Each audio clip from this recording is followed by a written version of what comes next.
Garments নিয়ে কিছু বাস্তব কথা। কঠোর পরিশ্রম, কম মজুরি, সকাল থেকে রাত, সেলাই মেশিনের শব্দ, কিন্তু শ্রমিকের ঘামে ভেজা টাকা ততটা মূল্য পায় না। সফলতার পেছনে শ্রমিক। আন্তর্জাতিক ব্র্যান্ডগুলো যখন লাভের শীর্ষে, তখন সেই পোশাক তৈরির কারিগররা বেতন বাড়ানোর অপেক্ষায় থাকে।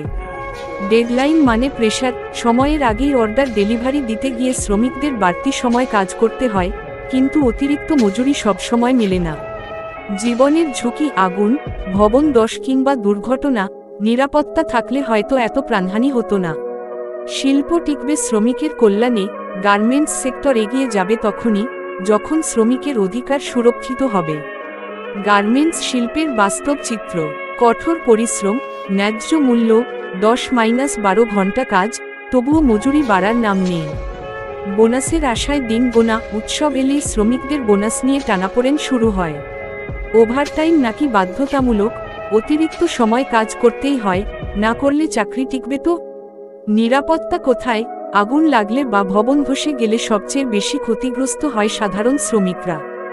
বাংলাদেশের অর্থনীতি নির্ভরশীল, কিন্তু শ্রমিক, দেশের রফতানির বড় অংশ আসে গার্মেন্টস থেকে, অথচ শ্রমিকদের জীবন কষ্টে ভরা।